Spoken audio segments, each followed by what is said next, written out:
अस्सलामुअलैकुम and a very good morning. जागो लाहौर में आप सबको खुश आमदीद कहते हैं। मैं हूं मुनीबा आसिफ, इस उम्मीद के साथ कि आप लोग जहां कहीं भी होंगे खैरियत से होंगे। और जनाब, आज हम अपने प्रोग्राम का आगाज़ कुछ टेक्नोलॉजी के हवाले से करने जा रहे हैं, जिसके ऊपर हम वक्तन फ़वक्तन बात भी करते रहते हैं कि टेक्नोलॉजी है क्या और इसका इस्तेमाल किस तरह करना चाहिए, क्योंकि हम टेक्नोलॉजी के इस दौर में रह रहे हैं और ये एक बहुत बड़ी हकीकत भी है कि इसकी एक प्रोडक्ट सोशल मीडिया हम सब की ज़िंदगियों का हिस्सा है और ये इतना ज़रूरी हिस्सा है कि अब इसके बग़ैर गुजारा नामुमकिन सा लगता है।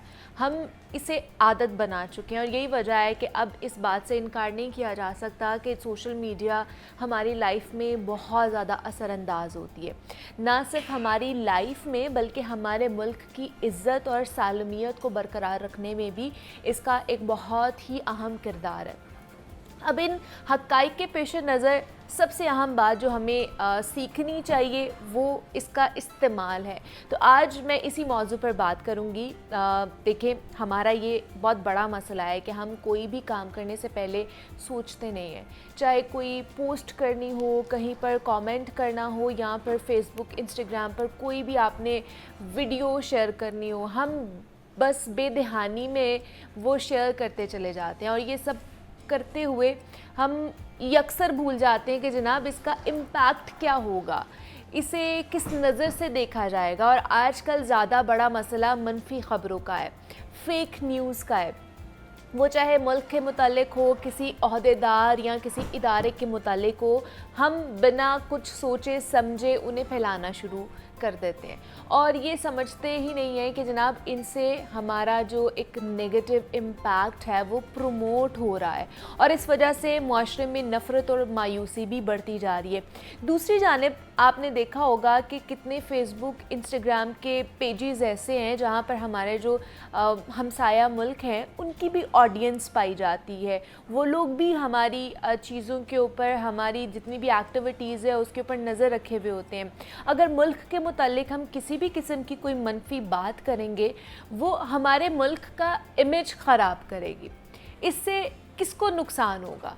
ज़ाहिर है हमें ख़ुद ही होगा, हमारे मुल्क को होगा। तो इससे ये साबित होता है कि जनाब सोशल मीडिया का इस्तेमाल महज मजाक नहीं है, बल्कि ये एक बहुत ज़िम्मेदाराना रवैया है या काम है और इसमें हमें संजीदा किरदार अदा करना होगा। हमें मुस्बत बातों को फ़रोग़ देना होगा, दूसरों को दिखाने के लिए हज़ार अच्छी चीज़ें हैं। ठीक है, आप समझते हैं कि सिर्फ अच्छी चीज़ें नहीं दिखानी चाहिए, आपको तनकीद भी करनी चाहिए। कोई अगर बुरी चीज़ हो रही है आप तनकीदी जायज़ा भी लें, ज़रूर लें, मगर ऐसा ना हो कि सिर्फ तनकीदी या फिर मनफी बातों तक ही आप महदूद हो जाएं। अच्छी बातें भी फैलाएं। ऐसा करेंगे तो एक तो आपका अपना इमेज अच्छा रहेगा, दूसरा ये कि पाकिस्तान के मुतालिक हमारा इमेज भी बेहतर होता चला जाएगा। तो इसलिए जो भी चीज़ पोस्ट करें, कमेंट करें, लाइक करें, शेयर करें, बहुत सोच समझ कर करें कि उससे कहीं ना कहीं एट द एंड आपको तो नहीं नुकसान पहुंचेगा। तो इसलिए ख़्याल रखें। तो हम भी प्रोग्राम में आगे बढ़ते हैं और हमने अपने सेगमेंट पे बात करनी है और आज का जो सबसे पहले सेगमेंट है हमारा वो है कुछ खाने पकाने के हवाले से।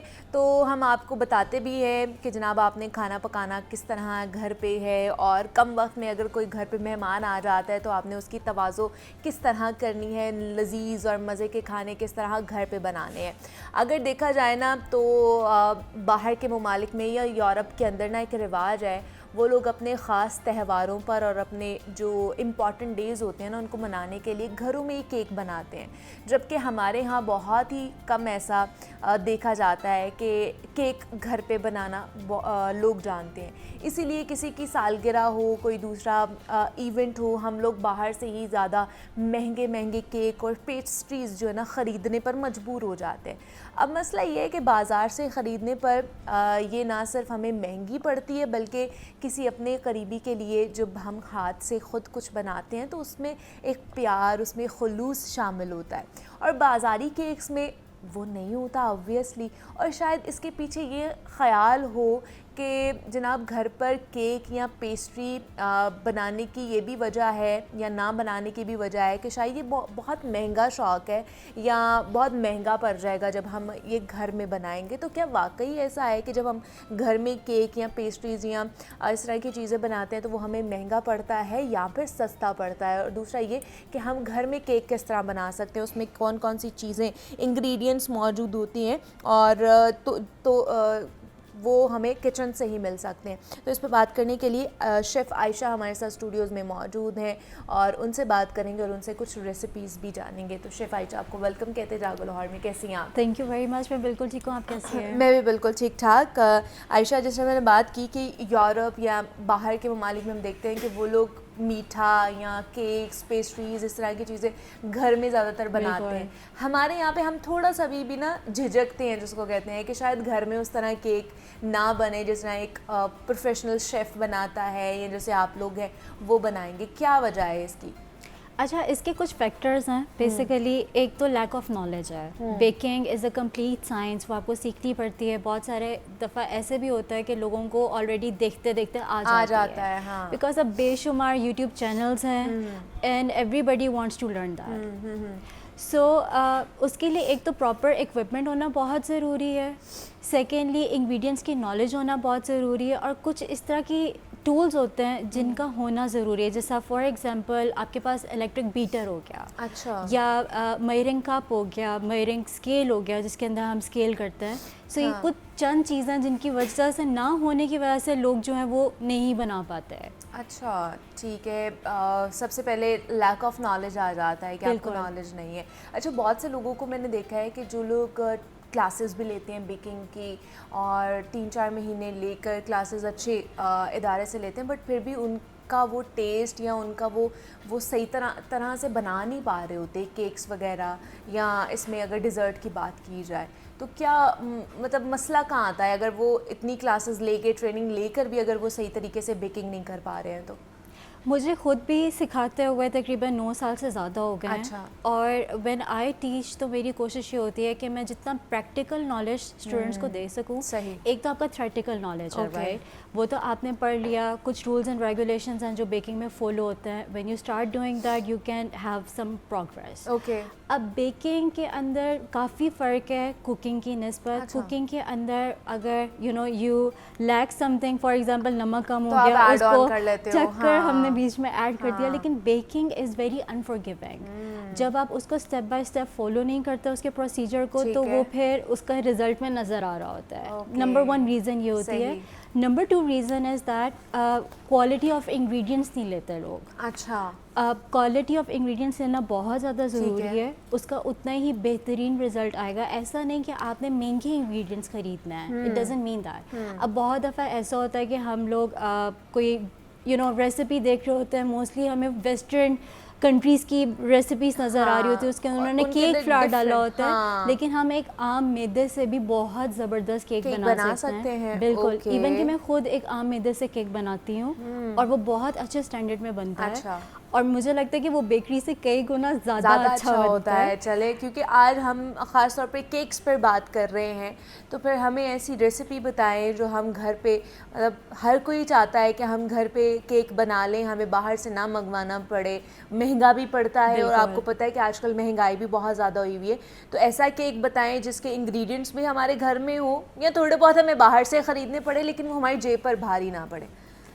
सबसे पहले तो आपके पास बहुत सारे इंग्रेडिएंट्स मौजूद होंगे घर पे। अच्छा। ठीक है, मैं आपको रेसिपी ही ऐसी बताऊंगी कि जिसके अंदर आपका बजट कॉस्ट फ्रेंडली हो जाए। ठीक है, ओके। तो हमें 1 कप चाहिए फ्लावर का, 1 कप हमें चाहिए मैदा जो होता है ना, जो हमारा मैदा होता है। 1 cup castor sugar. Castor sugar हमारी रेगुलर शुगर होती है, उसको पीस लेते हैं। ठीक है, आपके वो भी कॉस्ट इफेक्टिव हो गया। उसके अंदर जाएगा 1/4 कप ऑफ कोको पाउडर। अगर तो आपने चॉकलेट केक बनाना, ठीक है, साथ में हम ऐड करेंगे 1 लार्ज एग।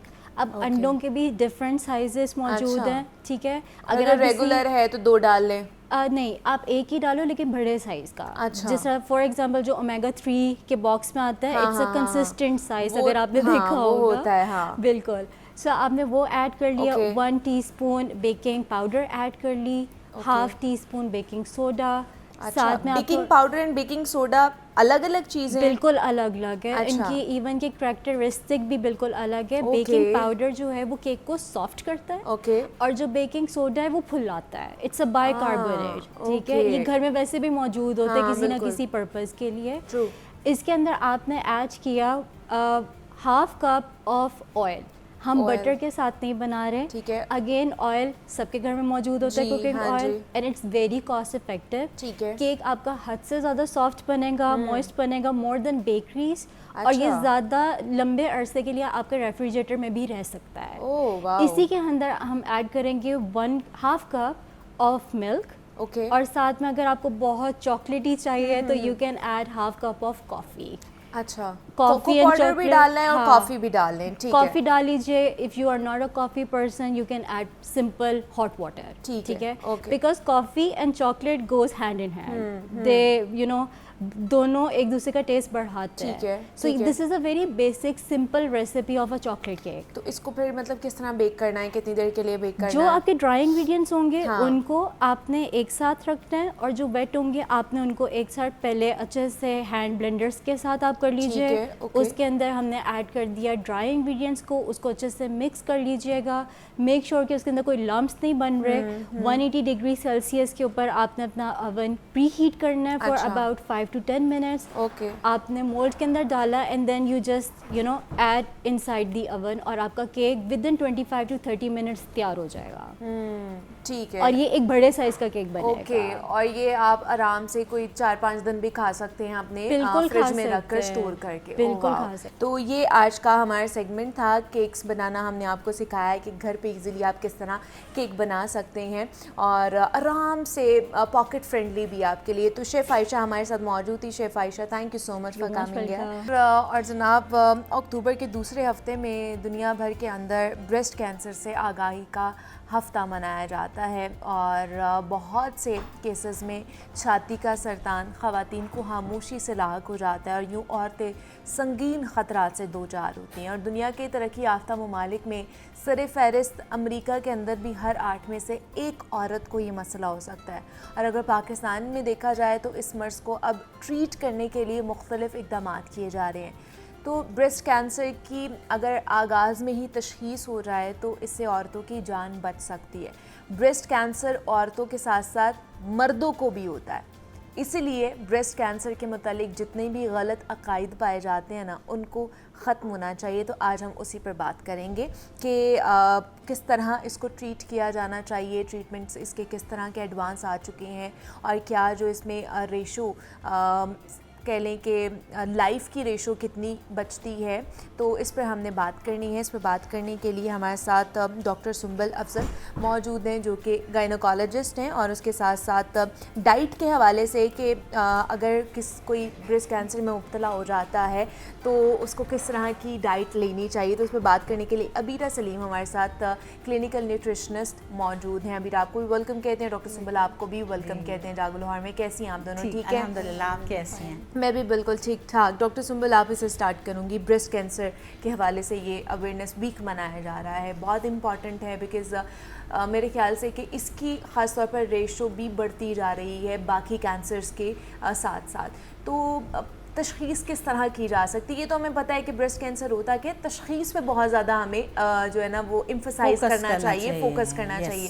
किस तरह तशख़ीस कर सकते हैं ब्रेस्ट कैंसर की हम? जी बिल्कुल, क्योंकि ब्रेस्ट कैंसर एक ऐसा कैंसर है जिसका अर्ली डायग्नोसिस, अर्ली ट्रीटमेंट और गुड प्रोग्नोसिस। हाँ, मतलब जितना अर्ली आप डायग्नोस कर लेते हैं इसका ट्रीटमेंट उतना बेहतर हो जाता है और पेशेंट अपनी यूजुअल एक्टिविटी और लाइफ अडॉप्ट कर सकता है। ये जो एक हमारे दिमाग में फोबिया और फियर है कि बस कैंसर और ज़िंदगी ख़त्म, हाँ। ऐसा नहीं है। अब मैं आपको बताना चाहूँगी कि अगर एज ऑफ मेनार्की, जब से ख़वातीन में पीरियड स्टार्ट होते हैं, वहीं से अवेयरनेस, वहीं से एग्जामिनेशन, वहीं से असेसमेंट शुरू हो जाती है।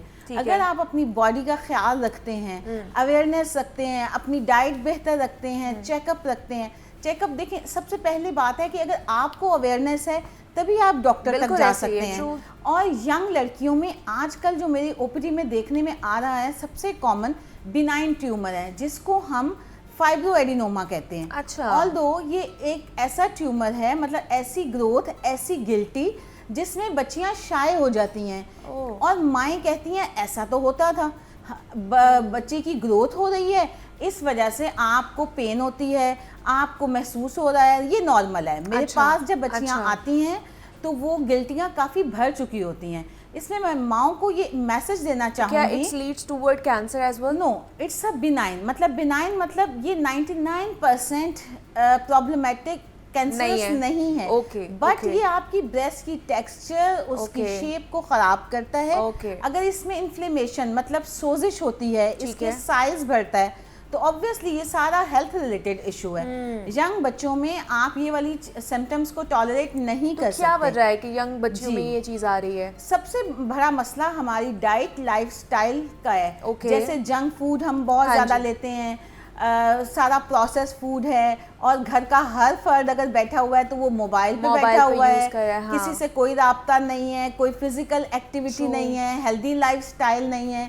ये सारी चीज़ें यंग एज में ही प्रॉब्लम कॉज करती हैं। अगर आप एजुकेट अपने बच्चों को कर देते हो, अपनी बच्चियों को कर देते हो, तो 80 to 90% प्रॉब्लम हल हो जाती है। मेरे पास पिछले ही मंथ में एक यंग लड़की बहुत अग्रेसिव कैंसर के साथ आई, क्योंकि वो शाय हो जाती हैं, वो अपनी मदर्स को बताती हैं, यस, और मदर्स कहती हैं ये तो नॉर्मल है, हमें भी ऐसे पेन होती थी।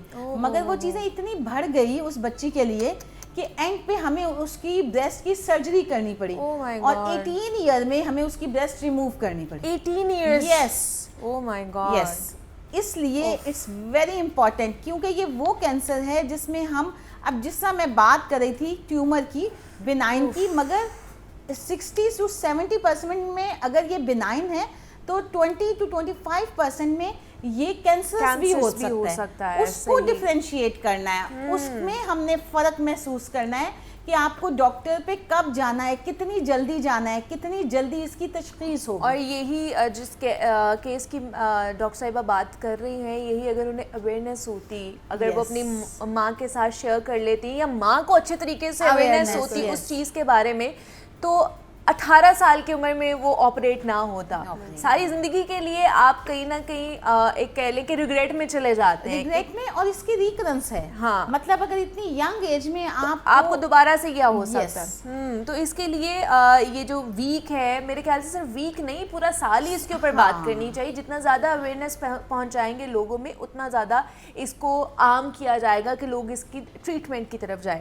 अच्छा अबीरा, डाइट किस तरह की है? जैसे डॉक्टर साहिबा ने कहा कि यंग गर्ल्स में ये चीज़ें पाई जा रही हैं, और वो ये है कि हम लोग हेल्दी डाइट्स नहीं ले रहे हैं, प्रोसेस्ड फूड की तरफ जा रहे हैं, सेडेंटरी लाइफस्टाइल है हमारा, जिसकी वजह से ये प्रॉब्लम्स बढ़ती जा रही हैं। तो फिर क्या करें हम? क्या खाना चाहिए, क्या नहीं खाना चाहिए हमें? अच्छा, इसमें यह है कि I am not saying that कि हम एक चीज़, जैसे हमने वेट लॉस करना है, वेट गेन करना है, तो हम कहते हैं ये वाली चीज़ें आप अपनी डाइट से निकाल दें और ये वाली खाना स्टार्ट कर दें। नहीं, जब आप कैंसर पे बात कर रहे होते हो या बहुत ऐसी क्रिटिकल चीज़ों पे बात कर रहे होते हो जो आपकी लाइफ को इतना ज़्यादा इफ़ेक्ट कर रही होती है, तो वहाँ पे हमें सिर्फ एक फूड को देखना नहीं होता, वहाँ पे हमें सिर्फ प्रोटीन को या कार्ब्स को या माइक्रोन्यूट्रिएंट्स को नहीं देखना होता, वहाँ हमें प्रॉपर लाइफस्टाइल को फॉलो करना पड़ता। लाइक जैसे डॉक्टर साहिबा ने बात की कि हमारा जो लाइफस्टाइल है वो विदाउट एनी एक्सरसाइज। जी बिल्कुल। और मैं आपको ये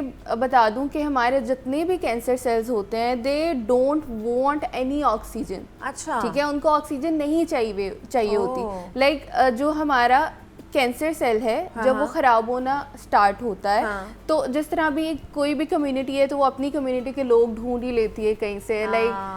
लाइक डिफरेंट कम्युनिटीज़ है ना, तो वो एक बंदा हो तो वो अपने जैसे ढूंढ लेता है लोग। बिल्कुल। उसी तरह जब हमारा कैंसर सेल एक बनता है ना, तो वो फिर एक नहीं रहता, वो कभी भी अकेले ग्रो नहीं करता, वो अपने जैसे कैंसर सेल बनाना स्टार्ट कर देता है। और कैंसर सेल पे अगर हम स्टेजेस की बात करें तो ये 0 से लेकर 4 तक है। जैसे उन्होंने बात की कि जब गिल्टी आती है, नहीं पता चल रहा होता, और वो लाइक इतना कोई ऐसी चीजें होती है तो गिल्टी बनती है ना। बिल्कुल। सबसे इम्पोर्टेंट रोल जीन्स का है, जिसमें बरका जीन्स हैं। अगर आपकी फैमिली में किसी को, खाला मामी को, फुफ्फी को अगर ये प्रॉब्लम है, तो आपको बहुत अर्ली, देखें सबसे पहले इम्पॉर्टेंट है कि आपको बहुत अर्ली अपना एग्जामिनेशन अल्ट्रासाउंड करवाना है, क्योंकि ये जेनेटिकली ट्रांसफर लेकिन होता है। क्या डॉक्टर साहब ऐसी अभी तक एडवांस टेक्नोलॉजी नहीं आई कि अगर आपकी जीन्स में भी है तो इसको फिर भी प्रिवेंट किया जाए और ऐसा ट्रीटमेंट आ जाए कि ये आगे ट्रांसफर ना हो एटलीस्ट? देखिए जीन्स को आप चेंज नहीं कर सकते। ठीक है। Early diagnosis and early treatment, अगर आपकी जीन्स में है तो आप अपने स्क्रीनिंग टेस्ट करवाओ। हमारे मुल्क में सबसे बड़ा मसला है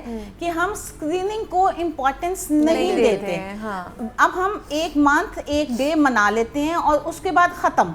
हमें अपने क्लिनिक्स में, अपने हॉस्पिटल्स में इसको रेगुलरली ऑप्ट करना है जी, ताकि अगर किसी की फैमिली हिस्ट्री है तो हम स्पेशली उसको रेफर करें उधर, ताकि उसका अर्ली डायग्नोसिस मतलब बेसलाइन टेस्ट हो। और सबसे इम्पॉर्टेंट छोटा सा टेस्ट अल्ट्रासाउंड, उसी से ही हम डायग्नोज करते हैं। मेमोग्राफी की तो जरूरत ही नहीं यंग लोगों में पड़ती। हर गिल्टी कैंसरस हो सकती है? यही तो फोबिया है, यही तो फियर है कि लोग समझते हैं कि हर गिल्टी शायद कैंसरस है। अच्छा। लेकिन मेरे पास 90% यंग एज में जब लड़कियां आती हैं तो जैसे मैंने आपको बताया कि वो बिनाइन होता है, मगर उसको कौन डिफरेंशिएट करेगा? वो डॉक्टर आइदर इट्स बिनाइन और मैलिग्नेंट, और ये कैंसरस है। ये आपका डॉक्टर, सबसे पहले आपके घर में डॉक्टर आपकी माँ है और उसके बाद आपकी अपनी डॉक्टर, जिससे आप राब्ता करेंगे और वो आपको बताएगी कि आपने अल्ट्रासाउंड करवाना है।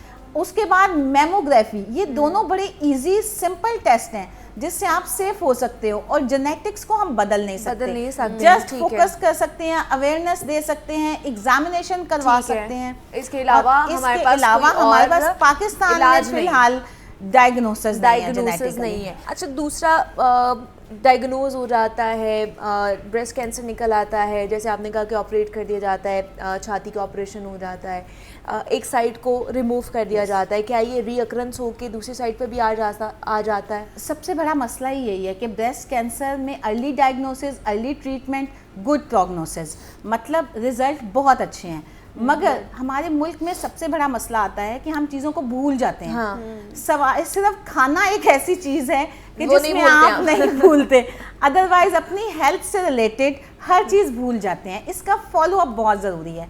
आपने हर 6 मंथ बाद अल्ट्रासाउंड, मेमोग्राफी और प्रॉपर अपने कंसल्टेंट से चेकअप करवाना है। सही, क्योंकि इसमें सबसे बड़ा मसला होता है ये लिम्फेटिक से, मतलब ब्लड से दूसरी ब्रेस्ट में शिफ्ट हो जाता है और उसके बाद ये स्प्रेड कर जाता है। अगर ये खुदा ना खास्ता स्टेज 4 पे चला जाता है तो फिर हालात आपके कीमो तक चले जाते हैं। कीमोथेरेपी एक ऐसी मेडिसिन हैं जिसमें आपके साइड इफ़ेक्ट इतने ज़्यादा हैं कि लोगों ने कैंसर को एक हवा इसलिए बनाया है कि मेडिसिन का क्योर से ज़्यादा उसके साइड इफ़ेक्ट हैं। पेशेंट बहुत ज़्यादा पैथेटिक हालात में, लेथार्जिक, वीकनेस और सारे साइड इफ़ेक्ट के साथ वो इस चीज़ को छुपाना चाहता है कि शायद उसको कुछ नहीं है। मगर अगर वो इन चीज़ों को अर्ली हम डायग्नोस करें, अर्ली तशख़ीस हो जाए, अर्ली ट्रीटमेंट हो जाए और फॉलो अप, तो आपकी ज़िंदगी बहुत बेहतर गुजर सकती है। अच्छा अबीरा, अब अगर एक पेशेंट है जिसकी ब्रेस्ट रिमूव हो चुकी है, वो उस पे है, कीमो उस पे है, मेडिसिन भी ले रहा है या ले रही है, तो वो किस तरह की डाइट लेनी चाहिए उसको? ऐसे अब कौन कौन से कंपोनेंट्स जो हैं अपनी लाइफस्टाइल में ऐड ऑन करने चाहिए थ्रू डाइट? जिस तरह इन्होंने भी बोला कि बहुत लेथार्जिक फील करता है, और मैंने पहले भी कहा कि प्रोटीन बहुत लॉस हो रही होती है, मसल मास बहुत लॉस हो रहा है, आपका फैट बहुत लॉस हो रहा है, तो वहाँ पे आपने ट्राई करना है कि आप हाई प्रोटीन इंटेक करें। ठीक है, गुड फैट्स इंटेक करें। अब हाई प्रोटीन के अंदर आपके मीट, मटन, चिकन, ये चीज़ें ऐड होती हैं, आपकी दालें इसके अंदर ऐड होती हैं, आप सूप इंटेक कर सकते हैं, जितना ज़्यादा इंटेक आप कर सकते हैं। उसके अलावा फ्रूट्स हैं, जूसेस हैं, ऐसी सारी चीज़ें जो आपको एनर्जी प्रोवाइड करें, बिकॉज हमने नेक्स्ट कीमो के लिए भी पेशेंट को रेडी करना है। बिकॉज सो मेनी पेशेंट मैंने खुद देखे हैं कीमो के जब आप उनको एक ऐसी डाइट दे रहे होते, they are not like willing कि हम डाइजेस्ट भी नहीं हो पा रहा होता, हम इसको हार्ड डाइट भी नहीं दे सकते। आपको पता है बाल भी गिर रहे होते हैं लोगों के, ऑब्वियसली वो एक साइड इफेक्ट है, और खवातीन का ये मसला ही यही है। डाइट तो हम बहुत प्रेशियस दे दें, बहुत अच्छी दे दें, मगर पेशेंट खा ही नहीं सकता, नौजिया, बहुत ज्यादा वोमिटिंग, डाइजेशन नहीं कर पाता, वो हम उसको हैवी डाइट नहीं दे सकते, हम उसकी डाइटरी रिकमेंडेशन को किस तरह से फुलफिल करना है इज वेरी इंपॉर्टेंट कि हम थोड़ा, नो डाउट डाइट भी है बट हम सप्लीमेंट्स की तरफ भी आए। अच्छा, ठीक है, किस तरह के सप्लीमेंट्स ले सकते हैं? Supplement is very important. एक बहुत अच्छे सप्लीमेंट्स आए हुए हैं जो एंटीऑक्सीडेंट भी हैं। ठीक है, spirulina is the 7th like mega food of the earth. ठीक है, अच्छा। जो बहुत ही ज़्यादा आपको एनर्जी प्रोवाइड करता है, जिसमें ऑल एलिमेंट्स इंक्लूडेड है, like 1000 grams of fresh organic fruits and vegetable अगर आप लें, और 4 capsule of spirulina. Spirulina, yes. अच्छा, ये अवेलेबल है अवेलेबल है, ये बिल्कुल पाकिस्तान में अवेलेबल है, अच्छा। ऑर्गेनिक अवेलेबल है, डिफरेंट लाइक कंपनीज हैं न्यूट्रास्यूटिकल जिनके पास है। और मैं ये कहूँगी पेशेंट को कि आप प्लीज़, अगर डाइट नहीं फुलफिल कर पा रही, जब हम डाइट नहीं ले पा रहे होते, डाइजेशन नहीं हो रही होती, तो हमें सप्लीमेंट्स की तरफ जाना चाहिए। वो क्या करते हैं, एक तो डाइजेस्टेबल होते हैं और दूसरा हम उसको ओरली भी ले सकते हैं, ऐड करके पानी के अंदर ऐड करके ले सकते हैं। तो बहुत इफेक्टिव है कि हमें सप्लीमेंट की तरफ आना चाहिए, एंटीऑक्सीडेंट की तरफ आना चाहिए। कि मतलब आप डाइट भी अगर आपसे नहीं उस तरह मेंटेन की जा रही तो आप supplements with the recommendation of your doctor, your nutritionist, हम जो यहाँ पर कह रहे हैं हम एक ओवरऑल जनरल पर्सपेक्टिव से कह रहे हैं। आपकी कंडीशन किस तरह की है वो आपकी गायनोकोलॉजिस्ट, आपकी न्यूट्रिशनिस्ट ही आपको अच्छे तरीके से बता सकती है, हम नहीं बता सकते हैं। अच्छा डॉक्टर सुंबल, 4 स्टेजेस होती हैं और लास्ट स्टेज जैसे आपने बताया कि वो ब्रेस्ट रिमूव होनी होती है या कीमोथेरेपीज़ या उसके थ्रू। अच्छा, कौन सी ऐसी स्टेज है जिसमें आप कह सकते हैं कि कहीं ना कहीं किसी हद तक हमने इसके ऊपर काबू पा लिया है और हमें कीमो की तरफ नहीं जाना पड़ेगा, हमें ब्रेस्ट रिमूवल की तरफ नहीं जाना पड़ेगा? हाँ बिल्कुल, मैं आपके यहाँ पे जो अवेयरनेस एक और देना चाहूँगी ना, एक बात बताना चाहूँगी कि गिल्टी सिर्फ ब्रेस्ट में नहीं होगी। बाज़ औक़ात गिल्टी आपकी बगल में भी हो सकती है, गिल्टी आपके ये जो क्लेविकल्स हैं यहाँ पे हो सकती है, इवन चेस्ट पे, साइड पे हो सकती है, क्योंकि ये अगर कैंसर स्प्रेड हो गया है तो सबसे पहले ये लिम्फ नोड्स को इन्वॉल्व करता है। लिम्फ नोड्स बॉडी का वो पार्ट हैं जो कि आपके बैक्टीरिया और आपके सारे वेस्ट को फिल्टर कर देता है। जो ही कैंसर सेल बॉडी में डेवलप होते हैं तो ये जो इनके ड्रेनिंग एरियाज हैं, जैसे ब्रेस्ट का ड्रेनिंग एरिया है एक्जिला, एक्जिला मतलब अंडर आर्म, हाँ, क्लेविकल, ये स्टर्नम मतलब दरमियान की हड्डी, ब्रेस्ट के दरमियान की हड्डी। सबसे ज़्यादा लिम्फ नोड जो फीमेल को फील होते हैं वो बगल में होते हैं। अगर आपको बगल में भी कोई गिल्टी महसूस हो रही है तो आपको उसको भी इग्नोर नहीं करना, मतलब ये नहीं समझना कि गर्मी है। अक्सर पेशेंट, जो 2-3 पेशेंट्स को तो मैंने सिर्फ लिम्फ नोड्स के थ्रू डायग्नोज किया कि वो कहते थे डॉक्टर साहब ये हमारी स्वेलिंग है, शायद फैट है ये।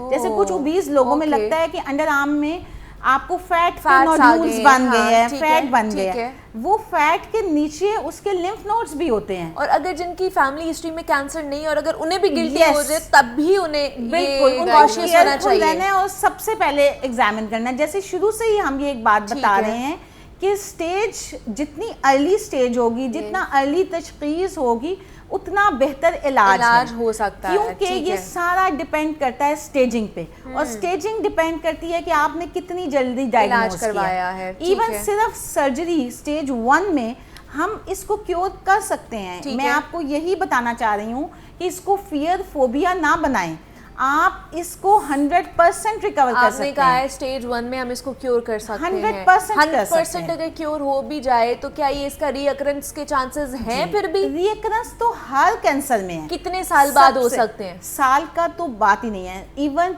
1 ईयर 2 इयर्स में भी रीअकरेंस हो जाती है। क्योंकि माइक्रोमेट्स मतलब वो मेट्स जो आपको नजर ही नहीं आते, जो आपकी ब्लड फ्लो में है, वो भी आपकी, क्योंकि दोनों ब्रेस्ट इंटरकनेक्टेड हैं ब्लड से, लिम्फेटिक जो सफ़ेद खून के खुली हैं उनसे।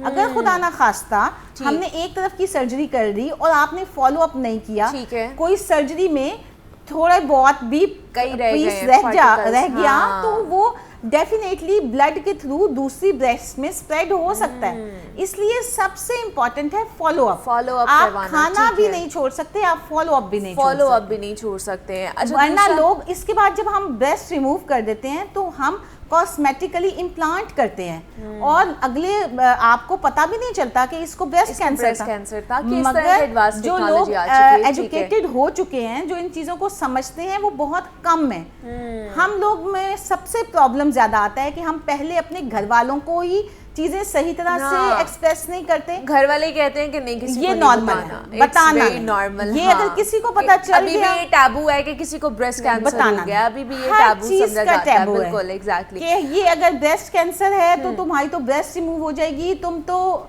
फीमेल की कॉस्मेटिक प्रॉब्लम सबसे बड़ी है। बिल्कुल ऐसे तो मैं यही बताना चाहूंगी कि अगर ब्रेस्ट रिमूव हो भी जान जाती से है, बढ़कर कुछ भी नहीं है। अगर आपकी जान बच रही है तो फिर और क्या ही आपको चाहिए। अच्छा, दूसरा डॉक्टर सुंबल, जिस तरह मैं बात की थी कि ये सिर्फ मर्दों में भी ब्रेस्ट कैंसर होता है? बिल्कुल बिल्कुल होता है। मर्दों में ब्रेस्ट कैंसर की वजूहात क्या है और कैसे? देखिए, वजूहात अभी तक हम 100% इसको नहीं चेक कर सके। लेकिन सबसे इम्पॉर्टेंट जो वजह है वो जेनेटिक्स है। जेनेटिक्स, ऑल्दो मेल्स में बहुत कम है, मगर मेल्स में एक्सेसरी ब्रेस्ट, मतलब जब बेबी बच्चा ड्यूरिंग इंट्रायूट्राइन पीरियड मदर के पेट के अंदर ग्रो कर रहा होता है, तो बहुत सी चीज़ें बनने के बाद रिग्रेस, मतलब ख़त्म हो जाती हैं।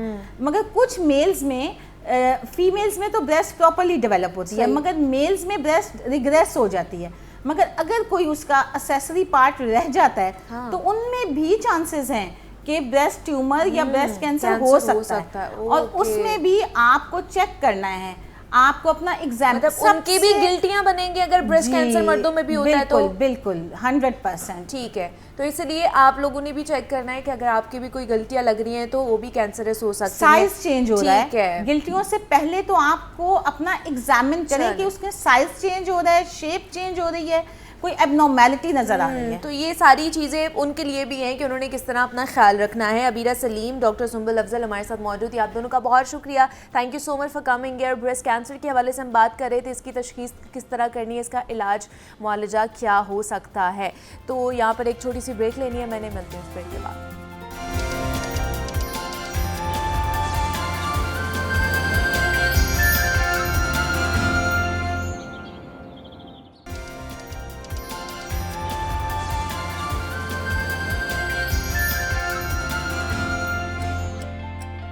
वेलकम बैक टू जागो लाहौर। जनाब, अब कुछ बात कर लेते हैं हुकूमत की तरजीहात के हवाले से, जिसके बारे में बात करना मेरे ख्याल से इंतहाई ज़रूरी होता जा रहा है। क्योंकि एक तरफ तो हुकूमत ये बताती है कि महंगाई पर आवाम सब्र करे, हमारे पास आवाम को रिलीफ देने के लिए पैसे नहीं हैं, तो दूसरी जानिब कभी ये खबर सुनने को मिलती है कि जनाब फ़लाँ इदारे ने गाड़ियाँ ख़रीदने का फ़ैसला कर लिया है, तो किसी ने अपने दफातर की तोसी और नए फर्नीचर के लिए पैसे मांग लिए। अब कल ही की खबर सुन लें कि सोशल सिक्योरिटी का वो इदारा जो कि मज़दूर और गरीब तबके के लिए मुख्तलिफ़ इक़दामात जैसे तैसे करता रहता है, लेकिन ये इक़दामात काफ़ी महदूद होते हैं। और हाल ही में हिम्मत कार्ड का ऐलान हुआ, जो कि मेरे ख्याल से एक काबिल सताइश मंसूबा भी है, और नाबीना अफराद भी इसी इदारे से आस उम्मीद लगाए बैठे हैं। तो ये कैसा तजाद है कि गरीब जो है वो 10 या 20 हज़ार के लिए सड़क पर एहतजाज करे और साहब बहादुर करोड़ों की लग्जरी गाड़ियाँ महज इसलिए ख़रीदने की समरी बनवाएं कि मुझे 2700 सीसी बड़ी गाड़ी दी जाए, छोटी गाड़ी में मेरा गुजारा नहीं होता। सिर्फ सोशल सिक्योरिटी की क्या बात करनी, इससे पहले हमने देखा कि हुकूमत पंजाब भी 61 करोड़ 24,75,000 रुपए की मालियत से 75 नई लग्जरी गाड़ियां ख़रीदने जा रही है, जो वज़राए आला को, पार्लिमानी सेक्रेटरीज़ को और दीगर VVIPs को दी जाएंगी। ये हमारी अशराफिया का मिजाज कैसा बन चुका है कि एक तरफ रिलीफ के लिए अवाम 77 साल से इंतज़ार में है, तो दूसरी जानिब हर साल हर महकमा बेधड़क होकर नई गाड़ियाँ ख़रीदता है। तो इस दोहरे रवैये पर आज हमने बात करनी है, और इस पर बात करने के लिए बड़े ही ख़ास मेहमान को आज हमने मदऊ किया है, जिनकी सियासी और मुआशी जितनी भी हलचल हो रही होती है, जितनी भी एक्टिविटीज़ हो रही होती हैं, उसको गहरी नज़र रखते हैं। तज्ज़ियाकार है, कॉलम निगार हैं हमारे साथ खालिद महमूद रसूल साहब ने हमें ज्वाइन किया है, और हमें नईम मसूद साहब ने भी ज्वाइन किया है, स्काइप पर हैं, और वो भी तज्ज़ियाकार हैं, तो उनको भी वेलकम कहते हैं, और रसूल साहब आपको भी वेलकम कहते हैं। कैसे हैं आप? ठीक है, शुक्रिया जी, thank you for having me. सबसे पहले तो खालिद साहब, क्या मामलात हैं? 77 साल से पाकिस्तानी अवाम रिलीफ के मुंतज़र हैं, इंतज़ार करते हैं। हर साल हुकूमत ऐलानात करती है, ये भी हुकूमत आई, उन्होंने कहा कि जनाब हमारे पास पैसे नहीं है, ख़जाने में पैसे नहीं है, तो आपको थोड़ा बहुत सब्र करना पड़ेगा। लेकिन जहाँ पर अपनी मौज मस्तियों की बारी आती है, लग्जरी गाड़ियों की बारी आती है, बाकी चीज़ों की बारी आती है, उसमें तो पैसे निकल आते हैं। वो पैसे कहाँ से आते हैं? बड़ा इंटरेस्टिंग क्वेश्चन है आपका, बर्निंग क्वेश्चन है इनफैक्ट। अब इसके दो पहलू हैं, इस अंदाज से देखा जा सकता है। पहले तो ये है कि जो लफ्ज़ अशराफिया है, शरफ, हाँ जी, यानी वो लोग जिनको कोई ना शर्फ कोई बख्शा जाता है, शर्फ बख्शा वाह, है, वाह, शर्फ वाह। हासिल है, क्या, या शर्फ उन्होंने अपने कब्जे में कर लिया, जो भी इसके सही। पहलू हों। तो जब आप अशराफिया में एक दफ़ा आ गए तो अशराफिया फिर महसूस करता है कि भाई अशराफिया नाम है सर्टन प्रिविलेजेस का ओके, और सर्टन एक्सेप्शंस का, और अगर वो प्रिविलेजेस और वो एक्सेप्शन हासिल ना हो तो फिर अशराफिया में होने का फ़ायदा क्या है? थोड़ा सा आप पीछे चले जाए, साल डेढ़ पहले की बात है, सेनेट में अचानक एक प्राइवेट बिल पेश हुआ कि जो यहाँ सेनेट के चेयरमैन पिछले रह चुके हैं, डिप्टी चेयरमैन रह चुके हैं, उनको ताहयात उनकी और उनकी फैमिली जो है उन्हें PIA के ऊपर फर्स्ट क्लास में ट्रैवल की सहूलत, फ्री सहूलत होनी चाहिए, उन्हें इलाज मुआवजे की ये सहूलत होनी चाहिए, इतने घर के मुलाजमिन। तो ये होती है अशराफिया की एक खास जो टिपिकल होता है। तो लिहाजा अशराफिया जो है ना, वो जब भी आएगा तो अशराफिया का जादू यूं ही सर चढ़ के बोलता है, इस पर आप बिल्कुल घबराएं नहीं। अच्छा, अब ये देख लीजिए कि इस वक्त जो मुल्क की हालत है, एक तरफ ये है कि हमने IMF से कर्ज जो लिया, अभी याद रखिए, जहन में रखिए कि पिछले 1.5 साल में हमने जो निगरान हुकूमत के दौर में IMF से आपने कर्ज लिया 7 माह का, वो तरले मिन्नत करके आपने बड़ी मुश्किल से वो किया है। अभी ये जो IMF से हमने 7 बिलियन का कर्ज लिया है, 3 मुल्कों से हाथ पैर जोड़ के उनके पैसे रखवाए कि आप 3 साल के लिए डिपॉजिट हमारे पास रहने दें, और एश्योरेंसेज ली, और उसके बाद हमने ये लिया। अच्छा, इसमें जो IMF का ये कर्ज है, इसमें पहली दफ़ा इस प्रोग्राम में शामिल हुआ है कि सूबों ने भी कमिटमेंट दी है कि वो अपने एक्सपेंडिचर्स को एक खास हद से जाने नहीं देंगे, कम करेंगे। अच्छा, ये मैंने सिर्फ आपको कॉन्टेक्स्ट दिया है कि एक तरफ ये है कि बिजली के बिल बढ़ रहे हैं, महंगाई हो रही है, पेट्रोल की कीमतें बढ़ रही हैं, और आप कह रहे हैं कि बस ये पिछली सारी हुकूमतों ने किया, बस आवाम ज़रा सब्र करें, अब रिलीफ आने वाला है। बिल्कुल। अब इस सियाको सबाग और कॉन्टेक्स्ट के होते हुए आप ये देखिए कि पंजाब हुकूमत ने 61 करोड़ से ज़्यादा की गाड़ियाँ अभी कुछ अर्सा पहले, वही तो मैं कह रही थी। हाँ जी। अब ये जो सोशल सिक्योरिटी का इदारा है, सोशल सिक्योरिटी के इदारे का सोर्स क्या है? वो ये है कि जो ऑर्गेनाइज सेक्टर में इंडस्ट्रीज़ हैं उनसे ये कंट्रीब्यूशन लेते हैं, उन कंट्रीब्यूशन के अगेंस्ट में उनके मुलाजमीन को इन्होंने फैसिलिटीज़ प्रोवाइड करनी है, हेल्थ की and so on so fourth. अच्छा, जो इदारा बना ही बुनियादी तौर पे उन मज़दूरों की खिदमत के लिए, उसके वसाइल ही बड़े महदूद हैं। अच्छा, सर्विस डिलीवरी इनकी हमेशा ही बड़ी क्वेश्चनेबल रही है। अच्छा, लेकिन क्योंकि अशराफिया ने देखा कि जी बहती गंगा में बाकी सब हाथ धो रहे हैं, हमारे सब कलीग AC DC AC तक जो डाले ले रहे हैं, तो हम क्यों पीछे रह जाएं? तो ये सोशल सिक्योरिटी वाले ने जो किया, ये बहुत अच्छा किया, ताकि कम से कम उन्होंने पहचान कराई है कि ये बाकी जितनी भी आपकी ब्यूरोक्रेसी है, ये अगर अशराफिया में है तो हम भी अशराफिया होने चाहिए। रहे अवाम, तो अवाम को भी उन्होंने औकात दिखा दी है कि आप अपनी जगह पे सोशल सिक्योरिटी की लाइनों में अपने कार्ड लेके खड़े हैं, हमारी लाइफ जो है ना वो कंफर्ट होगी, उसके बाद आपकी कंफर्ट की भी कभी बारी आ जाएगी। तो ये तवक्को करना कि ये अवाम की उसके लिए परेशान होंगे, ज़्यादा नहीं, तो परेशान नहीं होना चाहिए। मुझे तो लगता है हमें परेशान, दिल घबराता है ऐसे लोगों को देख के कि हमारे बाकी के जो लोग नाबीना लोगों की मिसाल ले लेंगे, पिछले 16 दिनों से, आज 16वें रोज़ में वो दाखिल हो चुके हैं, वो धरना दे रहे हैं और उनके मुतालिबात नहीं सुने जा रहे हैं, उनकी चीज़ों को नहीं किया जा रहा है। और यहाँ पर जो नई सोशल सिक्योरिटी वाले नई गाड़ियों की डिमांड कर रहे हैं, और हम लोग क्या करते हैं कि जी महंगाई हो गई है, बड़ी गाड़ी बेच के छोटी गाड़ी ले लेते हैं ताकि मैनेज हो सके। यहाँ पर छोटी गाड़ी कह रहे हैं हम उसमें नहीं बैठ सकते, हमें बड़ी 2700 सीसी गाड़ी चाहिए और AC वाली गाड़ी चाहिए, AC वाले कमरे चाहिए। तो नईम मसूद साहब ने भी हमें ज्वाइन किया। नईम साहब, एक तरफ कहते हैं जी सब्र करें, महंगाई के ऊपर काबू पा लिया जाएगा, रिलीफ मिलेगा, अस्पतालों में स्ट्रेचर तक के लिए, अद्वियात तक के लिए, बाकी चीज़ों तक के लिए आलात जो है ख़राब पड़े, उनके लिए पैसे नहीं है हमारे पास, और स्कूलों के लिए जो बच्चे रुल रहे होते हैं, ना उनके पास डेस्क है, ना पानी वाले कूलर है, ना इंफ्रास्ट्रक्चर अच्छा है, उसके लिए भी हमारे पास पैसे नहीं है। लेकिन लग्जरी गाड़ियां खरीदने के लिए हमारा खजाने का मुंह खुला हुआ है। Thank you very much Muniba, बड़ी दुखती रात पे आपने हाथ रखा। पहले तो मेरा सलाम कबूल कीजिए, आप खुद और खालिद रसूल साहब को मेरा सलाम कहिए। जी शुक्रिया भाई, कैसे हैं आप? अर्ज ये है कि इस्लाहात के हम बहुत ख्वाब दिखाते हैं अवाम को, कौम को कहते हैं कि कभी हम नया पाकिस्तान देंगे, कभी ग्रीन पाकिस्तान देंगे, और इस्लाहात जब तक नहीं होती तब तक आपका कोई एक महकमा, ये जिस महकमे की आप बात कर रहे हैं, ये तो it's purely farmed for welfare, जिसके नाम में वेलफेयर आता है, सोशल सिक्योरिटी आती है। तो ये सब अदारे, देखिए मैं यहाँ एक अर्ज करूंगा, हो सकता है कि आपके मिनिस्टर फैसल अयूब खोखर का दिल करता हो कि मेरा अदारा भी पनपे, मेरी सियासत भी पनपे, नहीं तो वो गाड़ियों से पनपना है या फूलना फलना है?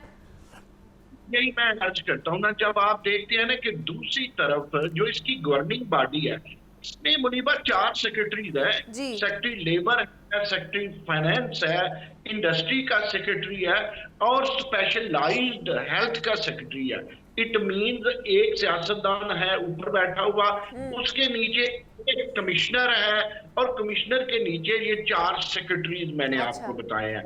वो 5 जो हमारे ब्यूरोक्रेट्स हैं, ये 5 ब्यूरोक्रेट्स इस सारे हलवे को पका के तो ऊपर से मंजूर करवाते हैं, हुकूमत से करवाते हैं। अब देखना चाहिए, वो भी एक ब्यूरोक्रेट बैठा होता है जो बिल्कुल सेकंड या डिप्टी वजीर आला बना होता है स्पेशल सेक्रेटरी के नाम पे।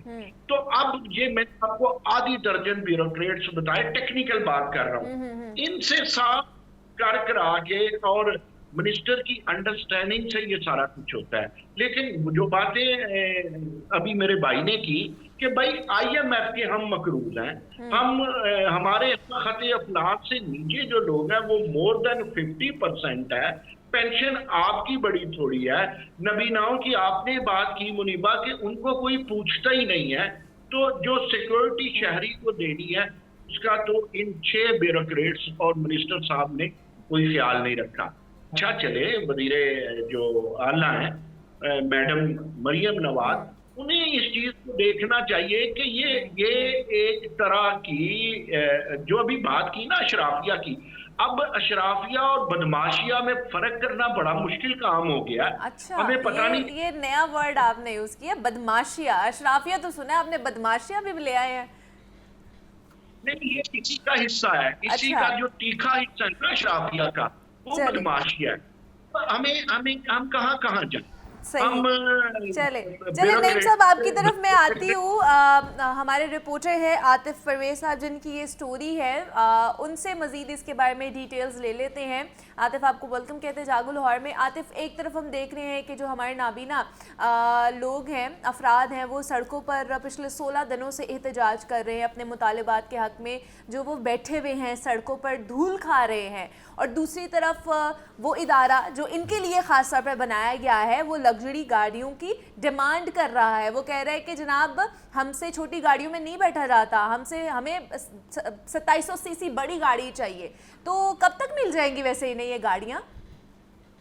जी बिल्कुल, ये हम लोग जो काबिल अफसोस है कि जो सोशल सिक्योरिटी इंस्टीट्यूट है जो वर्कर्स के पैसों से ही काम करता है कि वर्कर्स के लिए जो पैसे जमा किए जाते हैं, उनके जो अफसरान हैं उन्होंने अपनी जो याशियों के लिए और अपने दौरों के लिए ये बड़ी गाड़ियां जो हैं लेने का फैसला किया है। और गवर्निंग बॉडी में जो इजलास हुआ 164 हुआ, उसमें ये फैसला किया गया है कि अफसरान के लिए ये बड़ी गाड़ियां जो हैं वो ली जाएंगी, खरीदी जाएंगी। गवर्निंग बॉडी के मेंबरान की जानिब से भी इस पर इतराज किया गया है कि ये बड़ी गाड़ियां जो हैं इनकी जरूरत नहीं है। जो सोशल सिक्योरिटी के अस्पताल हैं जो वर्कर्स को इलाज मुआवजे की सहूलियात फराहम करते हैं, पहले वहाँ पर अद्वियात फराहम की जाए। जो वहाँ पर मशीनरी कई सालों से खराब है उसको ठीक किया जाए, जो नए आलात की जरूरत है वो पहले फराहम किए जाएं।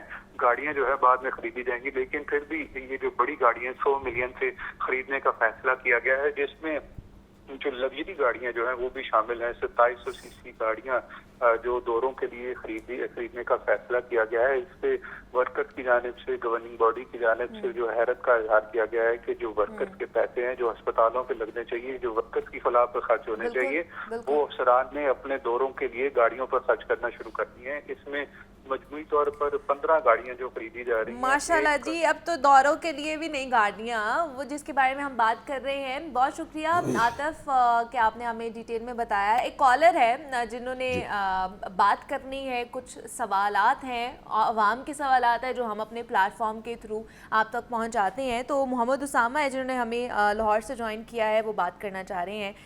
उसामा, क्या वेलकम टू जागो लाहौर, कैसे हैं आप? ठीक है जी मैडम, बिल्कुल ठीक, आपका शो बड़ा अच्छा है। मैं मैडम जो मेहमान है इनकी गुफ्तगू सुन रहा था तो मैं इनसे ये सवाल करना चाह रहा हूँ कि हमें 70 साल हो गए हैं इस मुल्क को बने हुए, तो ये क्या जो सिस्टम है ये ऐसे ही चलता रहेगा? और जो इन्होंने इतनी महंगी गाड़ियाँ खरीदने का फैसला किया हुआ है, मेरा ख्याल है इनको ना मेहराने देनी चाहिए और इनको कहा जाए कि आप ही पेट्रोल की उसी तरह बचत करें जिस तरह हम सब बचत कर रहे हैं ना।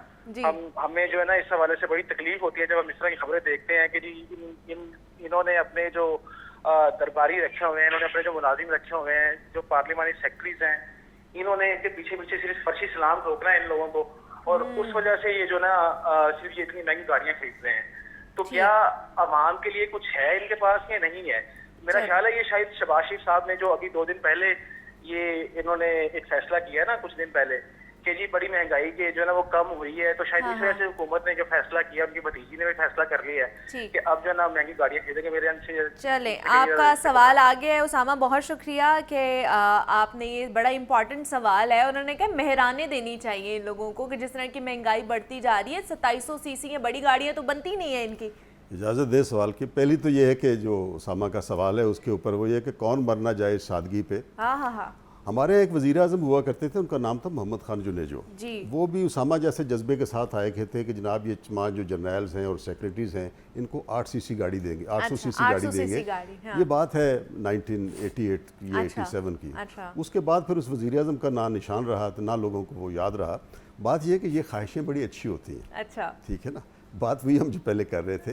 It's very sad and unfortunate कि जब तक हम पूरा एक मजमूई मिजाज अपने इदारों का और ये जो हमारे मुख्तलिफ जो इदारे हैं और जो पब्लिक है और ये जो मीडिया ख़ास तौर पे जो अकाउंटेबल है, तो ये सब जब तक परफॉर्मेंस की बात नहीं करेंगे। अब देखिए शाम 7 बजे से लेके 12 बजे तक हम सिर्फ सियासत टॉक डिस्कस कर रहे होते हैं। अच्छा, कोई प्रोग्राम अगर आप इशू बेस शुरू करते हैं उसको रेटिंग नहीं मिलती, तो कौन जिम्मेदार है? हम लोग जिम्मेदार है ना। तो अगर हम 77 साल का अलमिया जो है ना हर सवाल में डाल देते हैं तो उस 77 साल में हम ही जिम्मेदार है जो इन लोगों को सर पे बिठाया हुआ है। चले 20 सेकेंड है, नईम साहब आपकी तरफ आऊंगी। आपसे इस सवाल का जो उसामा ने हमसे किया है उसका जवाब लेना चाहूंगी। क्या कहेंगे, मेहराने देनी चाहिए फिर इनको जितने भी अशराफिया मौजूद हैं?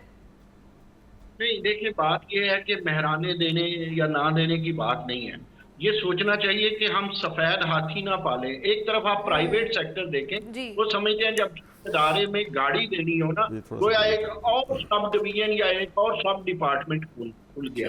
सोचने वाली बात ये है कि गाड़ी किस लिए देनी है, पेट्रोल कहाँ से आएगा, क्या ये प्लानिंग की गई है और इसकी खिदमात क्या है। मैं कहता हूँ जो अदारा परफॉर्म करता है, जो बंदा परफॉर्म करता है उसको तो सहूलतें दे, और जो सफेद हाथी है और आदत से सफेद हाथी पालना चाह रहा है उसे निकाल बाहर फेंके।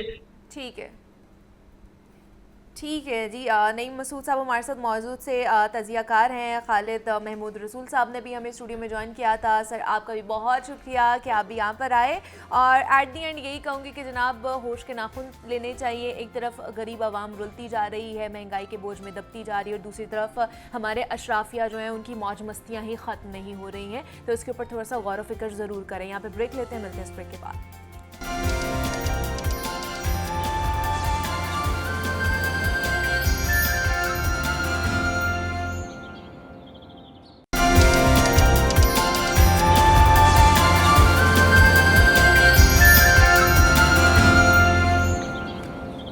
वेलकम बैक टू जागो लाहौर।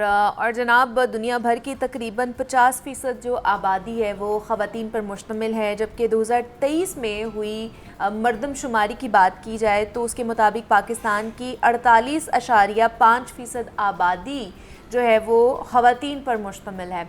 मगर हमारे मुआशरे में कमाने वाला शख्स मर्द ही है। महंगाई के इस दौर में खर्चे बहुत ज़्यादा हो चुके हैं और हमारे फैमिली सिस्टम में कमाने का ज़िम्मेदार सिर्फ मर्द ही को ही कहलाया जाता है। और किसी भी मुआशरे की अगर इज्तिमाई तरक्की के लिए देखा जाए तो ज़रूरी है कि इसके तमाम अफराद को बराबरी के हकूक़ हासिल हों और औरतों को भी मर्दों की तरह ख़ुद मुख्तार बनाया जाए। आज के जदीद दौर में कमाई के ऐसे बहुत से ज़राए हैं कि हमारी जो औरतें हैं वो कमाने या फिर रोज़गार के लिए उन्हें बाहर नहीं जाना पड़ता है।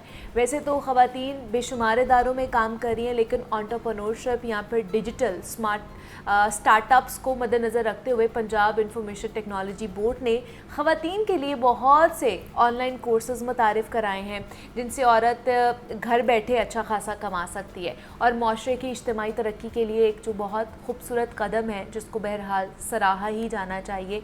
तो इन कोर्सेज़ के मुतालिक बात करेंगे, कैसे अप्लाई किया जा सकता है और किस तरह पंजाब इंफॉर्मेशन टेक्नोलॉजी बोर्ड काम करती है, इन कोर्सेज़ में कौन कौन सी सहूलियात दी जा रही हैं और क्या घर बैठकर भी ये कोर्सेज़ जो हैं वो अवेल किए जा सकते हैं। इस पर बात करने के लिए हमारे साथ स्टूडियोज़ में हिना अरशद मौजूद हैं, जो कि रीजनल हेड हैं पंजाब इंफॉर्मेशन टेक्नोलॉजी बोर्ड की। तो हिना, आपको वेलकम कहते हैं जागो लाहौर में। कैसी हैं आप? अल्हम्दुलिल्लाह, आप कैसी हैं? मैं भी बिल्कुल ठीक ठाक। हिना, सबसे पहले तो बताइए, बेशक ख़वातीन का किरदार बड़ा अहम है अगर तरक्की पे बात की जाए, ओवरऑल मुआशरे की बात की जाए तो ख़ुद मुख्तार बनाना भी बहुत ज़रूरी है हमारी ख़वातीन को। अब जो घरों में ख़वातीन बैठी हुई हैं जो हमें इस वक्त सुन रही हैं, उनके लिए हमारा जो इदारा है पंजाब इंफॉर्मेशन टेक्नोलॉजी का, वो किस तरह के इक़दाम उठा रहा है?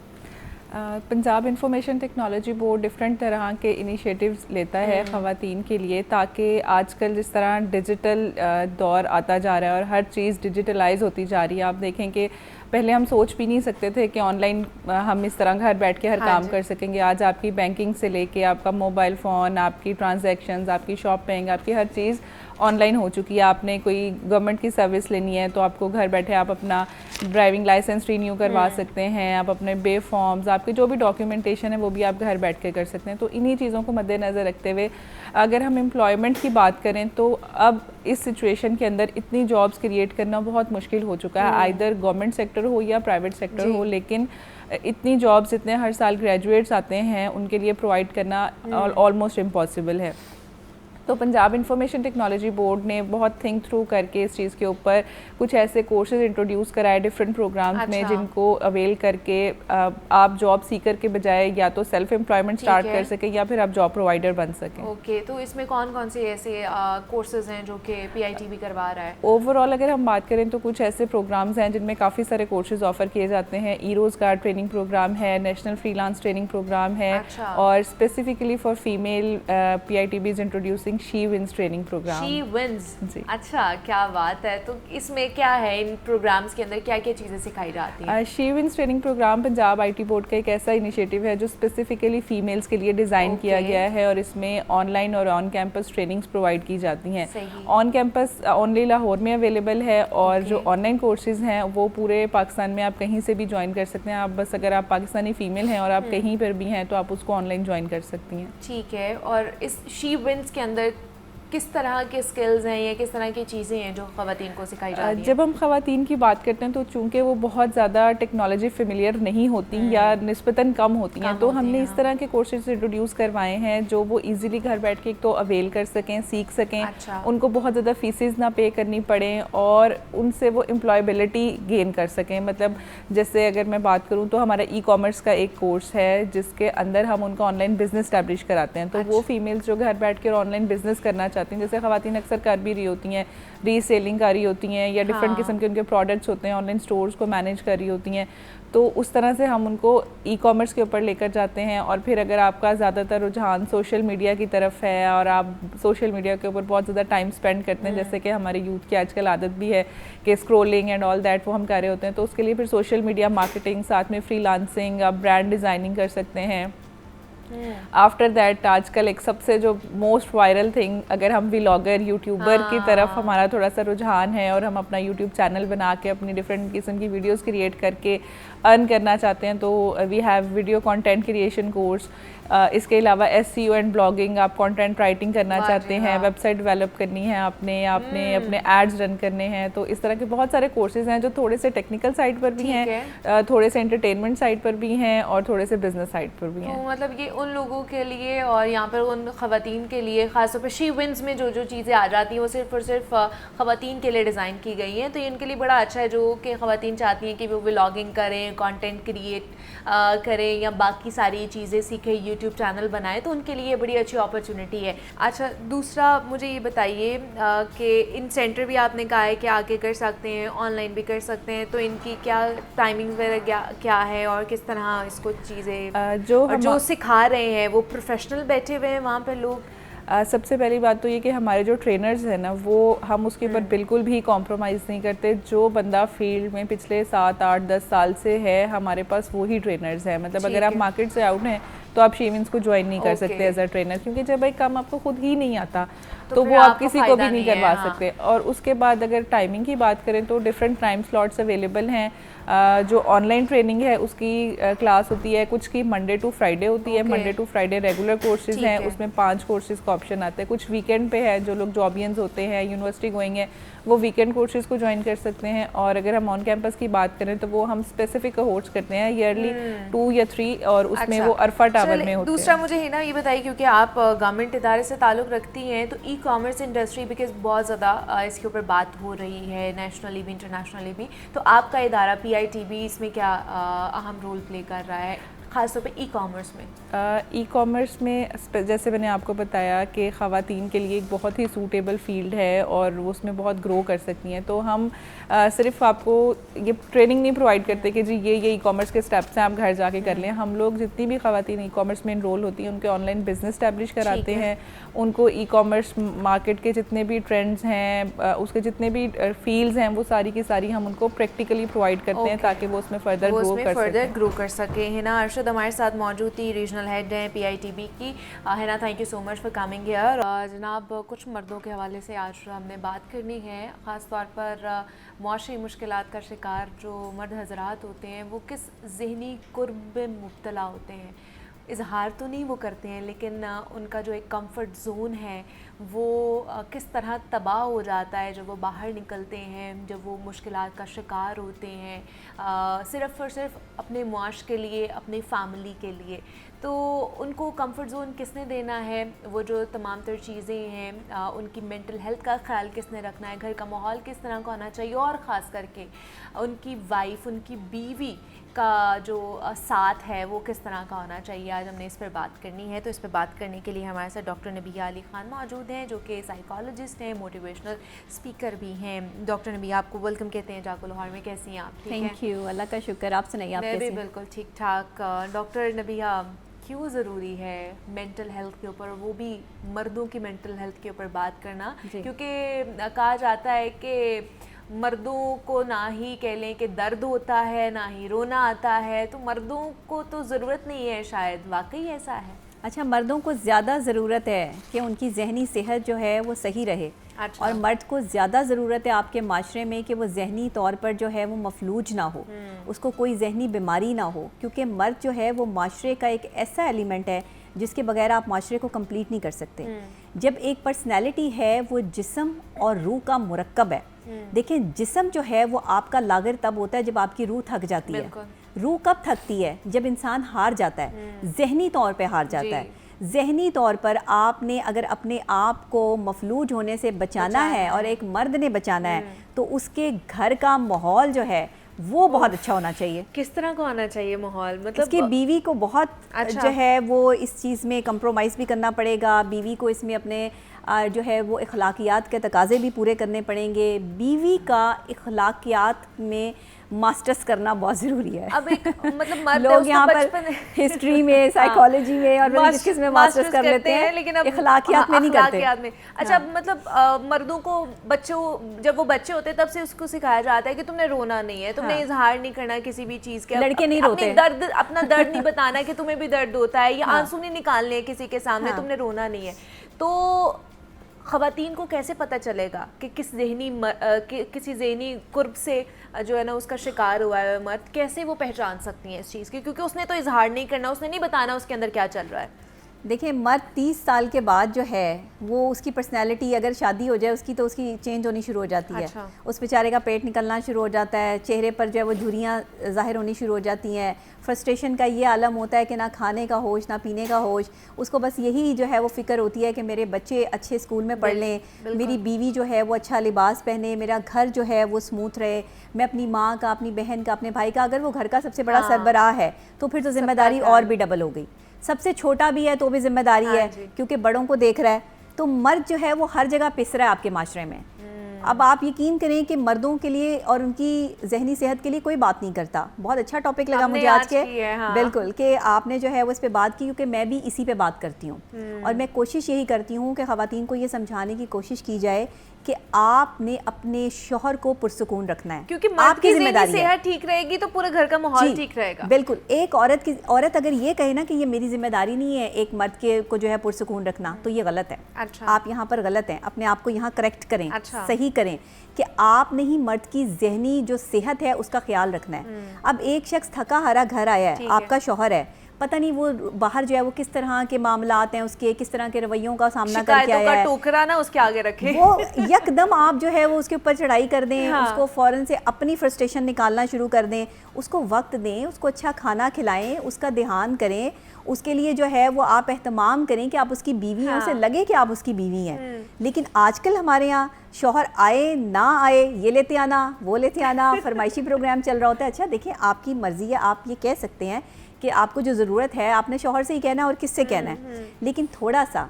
अगर आप हाथ हौला रखें ख़वातीन, अच्छा। बीवियाँ, हाँ। जिनके घर में सुकून होता है ना, वो बाहर भी सुकून से काम करते हैं। बिल्कुल ऐसे जिनके घर में सुकून नहीं ना होता, ये आप रिसर्च से साबित होता है।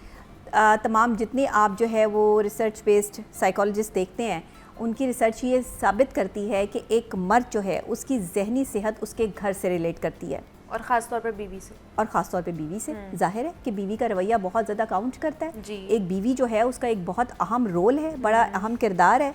आपकी बीवी अच्छी है तो आपकी ज़िंदगी अच्छी है। हाँ। और बीवी की ज़ुबान अच्छी है, बीवी तो अच्छी हो, लेकिन बीवी की ज़ुबान अच्छी हो तो फिर सोने पे सुहागा हो जाता है। अच्छा, बहुत से मर्द हजरात ये भी मतलब इस वजह से भी टेंशन में रहते हैं, ये बहुत उकता जाते हैं कि बीवियां घर पर हैं, मर्द हजरात अगर बाहर नौकरी कर रहे हैं, कामकाज पे हैं, मसरूफ़ हैं, बार बार उन्हें पीछे से कॉल्स की जाती है। हाँ। डिस्टर्ब किया जाता है। अबल तो वो मानते नहीं हैं, मतलब कि हम डिस्टर्ब हो रहे हैं, लेकिन कहीं ना कहीं ये ज़हनी कुर्ब का शिकार हो रहे होते हैं इस वजह से भी कि पीछे से बार बार फ़ोन आ रहा है, तुम काम पे हो, ये है वो है फला चीज़ है। अच्छा देखिए, कोई भी काम पे हो, एक औरत या एक मर्द, बार बार अगर घर से कॉल्स आ रही होंगी तो बंदे का जो आपका एक फोकस है वो आउट होगा, आप अपना काम सही तरीके से नहीं कर पाएंगे। बार बार कॉल्स करने का कोई मकसद नहीं बनता। बीवियों को ये चाहिए कि एक दफ़ा पता कर लें कि उनके शौहर कहाँ हैं, अपनी पूरी जो है वो इन्वेस्टिगेशन कंप्लीट कर लें, क्योंकि वो एक ऐसी इन्वेस्टिगेशन ऑफिसर बनी होती हैं उस टाइम कि उन्हें पता होना चाहिए कि शौहर कहाँ है। अच्छा, इर्द गिर्द के माहौल में कौन है, लेकिन वो कहती हैं किसी हम से तो बात नहीं कर रहे हैं ना कि हम पूछ लें खाना खाया कि नहीं है, कैसे मामला चल रहे हैं, कोई टेंशन तो नहीं है, तो फिर कैसे वो इजहार मोहब्बत करें कि वो इस तरह ही करना है ना। मोहब्बत से पूछे, इन्वेस्टिगेशन ऑफिसर बन के ना पूछे। आप मोहब्बत से पूछें कि आप कहाँ हैं और आप कैसा महसूस कर रहे हैं, आपकी तबीयत ठीक है, खाना खा लिया, और कुछ अच्छी बातें जो आप अपने हस्बैंड के साथ कर सकती हैं। लेकिन रोज़ाना एक ही तरह की बातें, यानी रोज़ाना अगर आपको जो बिरयानी की प्लेट दे दी जाए और कहा जाए कि बस यही खाना खाना है, तो बिरयानी कब तक खाएंगे आप? कुछ वैरायटी तो लानी होगी ना जुमलों में, कुछ वैरायटी तो लानी होगी अपनी सिचुएशन में, कुछ वैरायटी तो लानी होगी अपनी पर्सनैलिटी में। और एक ही चेहरा देख देख के भी लोग उकता जाते हैं। रोज़ाना हमें कुछ नया करना चाहिए। अब आप रोज़ाना जो है वो एक नए रंग में बैठेंगी तो लोग आपको एक्सेप्ट करेंगे ना, कुछ नए कलर्स ऐड करेंगी, कुछ नई अपनी पर्सनैलिटी में ग्रूमिंग करेंगी। अगर एक ही चीज़ जो है वो लोग देखते रहेंगे तो बार बार बोर हो जाएंगे। ये ह्यूमन साइकोलॉजी है। अच्छा। कि एक ही चीज़ अगर आपको बार बार नज़र आती रहे तो वो आपके जहन पे उसका फोकस होना शुरू हो जाता है। घर में बीवी तो नजर आती रहेगी ना। हाँ, तो वो कुछ वैरायटी लाए ना बीवी, अपनी बातों में लेके आ सकती है, वो तैयार हो। वो अपने शौहर के लिए जो है, जो उसे पसंद है वो काम करे। अगर शौहर को नहीं पसंद तैयार होना तो मत हो, लेकिन अगर पसंद है तो ज़रूर हो। बट अपने आप को साफ़ सुथरा रखें, अपने माहौल को साफ़ सुथरा रखें, अपनी ज़ुबान को साफ़ सुथरा रखें, सबसे बड़ी बात। और किरदार का साफ़ सुथरा होना तो एक बहुत बड़ा एक अलग चीज़ है, वो एक अलग चीज़ है। लेकिन इस वक्त में मियाँ बीवी के दरमियान में कम्युनिकेशन गैप जो है वो सबसे बड़ी जहनी तनाव की वजह है। ठीक है। क्योंकि शौहरों के पास टाइम नहीं होता, बीवियां टाइम मांगती हैं। अब वो टाइम इस अंदाज से मांगती हैं कि वो शौहर जो थोड़ा बहुत भी टाइम दे रहा होता है ना, वो भी नहीं देता है। हाँ। वो आपको टाइम मांगने के भी तरीक़ेकार का पता होना चाहिए ना। इसलिए मैं कहती हूँ कि प्री मैरिज काउंसलिंग बहुत ज़रूरी है। शादी से पहले जो है वो लाजमी एक्सपर्ट की राय आप लें। आप किसी एक्सपर्ट के पास जाएं, उनसे पूछें कि आपने शादीशुदा ज़िंदगी के लिए आपके मूड स्विंग्स ना हो, आपको जो है वो फौरी तौर पर आप एग्रेसिव ना हो। इन सब चीज़ों के लिए जो है वो आपको मेजर्स करना होता है, अपने आप को स्टेबल करना होता है। कुछ पॉइंट्स होते हैं जो हम बताते हैं कि अगर आपको जो है वो किसी ऐसी बात का सामना करना पड़ रहा हो तो आपको क्या करना है, आपको अपने एग्रेशन लेवल को जो है वो कैसे हैंडल करना है। क्योंकि सबसे बड़ा मसला गुस्से का आता है। गुस्से में ही काम खराब होता है। और मियाँ बीवी के दरमियान में गुस्सा वो वाहिद एलिमेंट है जो बहुत जल्दी आ जाता है। और ये शौहरों के साथ ज़्यादा होता है क्योंकि वो ज़्यादा फ्रस्ट्रेट हो रहे होते हैं ना।